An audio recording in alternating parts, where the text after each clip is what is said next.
President Biden says the U.S. is back. It's his main message for world leaders as he continues his first international trip since taking office. He attended more talks Saturday at the G7 Summit in England, including a meeting with French President Emmanuel Macron. It's part of a push to restore U.S. relations with the world's democracies. CBS News Chief White House correspondent Nancy Cordes is traveling with the president in Cornwall. 3 generations of royals, including Prince Charles and Camilla and the Duke and Duchess of Cambridge, were there to greet the president. Amid all the carefully staged moments of a G7 summit, there was some diplomatic levity provided by the 95-year-old Queen. Are you supposed to be looking as if you're enjoying it? Yes, it would definitely. Earlier, at the start of the summit, the group of 7 leaders posed for the traditional family photo. Here we go, everybody. It's the first time in nearly 2 years that the heads of the G7 nations have been able to meet in person. Yesterday, they welcomed the newest head of state into the fold before sitting down for the first of 3 days of talks about China, Russia, trade, taxes, and COVID. I actually think this is a meeting that genuinely needs to happen because we need to make sure that we learn the lessons from the pandemic. President Biden says he's looking for a reset of relations with U.S. allies after 4 years of division under the Trump administration. Tell us more about the... Karen Pierce is the British ambassador to the U.S. We hear President Biden and Prime Minister Johnson say America is back. Was America gone? I don't think so, but I think it's fair to say that there were some people around the world who did wonder if that implicit, generous undertaking from America to keep the world safe and prosperous since 1945, was that really there anymore, or was it fading? And I think what President Biden's been able to do is say it isn't fading, America is back, there are things we want to see as America, and we are determined to value alliances and what we can achieve together, and people needed to hear that. For more on this, I want to bring in CBS News Chief White House correspondent Nancy Cordes. Nancy, as mentioned, President Biden met Saturday with French President Emmanuel Macron. What did we learn from that meeting? Well, we learned that these are 2 leaders who are still getting to know each other, Lana. You know, it's a surprise because these are 2 men who have been on the world stage for such a long time, but they said openly in their press availability afterwards that, you know, they're still getting to know one another. They shook hands. They talked about how great it was to finally be able to meet with each other in person. And Macron had a couple of very interesting things to say. He said that leadership, as far as he's concerned, is partnership. And if you read between the lines of what he was saying, basically his point was we cannot lead in the world unless we are able to work together and, you know, and put forward a unified front. And that's very much the message that President Biden has been trumpeting here at the G7 summit as well. He even said when he was sitting there with Macron, we are all on the same page.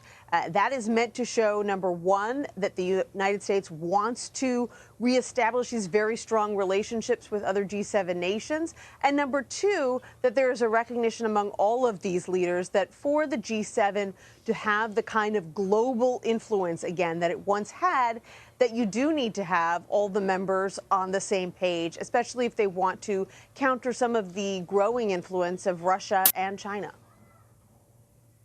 You know, it's interesting, Nancy, because in some ways they are literally on the same communications page. President Biden and other G7 leaders announced a Build Back Better world partnership.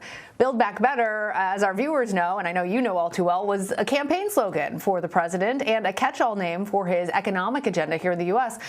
Tell us more about the focus for this global vision. And also, Nancy, what does it mean that other world leaders have embraced his presidential slogan?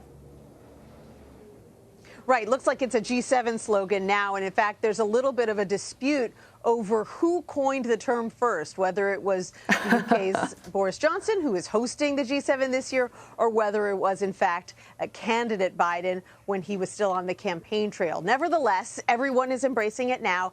And the idea behind this Build Back Better global infrastructure proposal, once again, is to compete strategically with China, which has its own big infrastructure initiative to invest in infrastructure in 70 countries throughout the developing world, many of them in Asia. This started years ago. Obviously, it's an effort to spread Chinese influence throughout the world, and there's a recognition here that these G7 countries ought to do something to compete with that. So they say that as a group, they are going to be investing hundreds of billions of dollars in developing nations as well. They say the need actually is even greater than that. The need is something like $40 trillion worth of clean infrastructure with climate change in mind all around the world. But this is a start. So they argue that they can have more influence if they work together, if they target projects together, if they direct their giving together.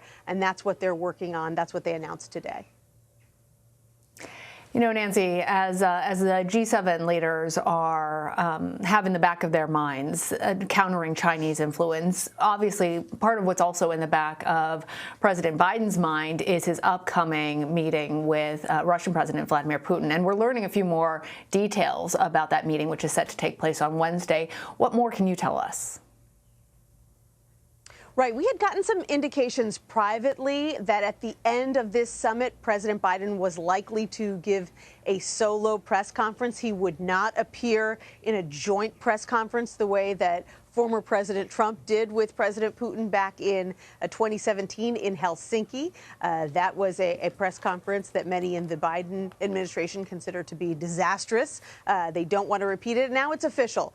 They say that this is going to be a solo press conference by President Biden after his meeting with Vladimir Putin. And they went beyond that to say that they believe a solo press conference is the appropriate format to clearly communicate with the free press the topics that were raised. And what they're saying there, again, if you read between the lines, is that, first of all, they believe if there is a joint press conference between the president and President Putin, that you might have members of the Russian press who don't necessarily constitute a free press, who might be beholden to the Kremlin. And beyond that, that they don't believe that President Putin would necessarily be quite truthful about what was discussed in those private meetings. And so President Biden is going to go it alone.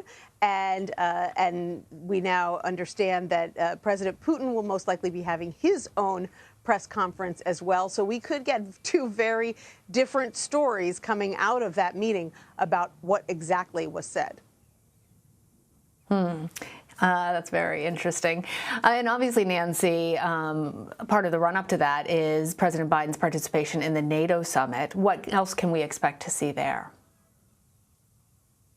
Well, that summit is going to be very focused, obviously, on security and President Biden's reaffirmation of the U.S. commitment to the common defense of transatlantic nations.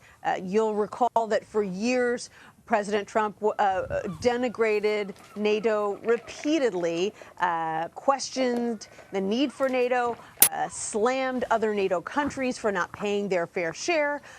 This is still something that the Biden administration cares about, making sure that other nations contribute as much as they should be to NATO. But obviously, they're coming in with a very different posture and a full slate of topics to discuss beyond that, including Russian aggression in Ukraine, in Crimea, cyber intrusions as well. And then they also need to discuss Afghanistan and what type of diplomatic presence is going to remain in that country as the final U.S. troops, some European troops are drawn down in that country.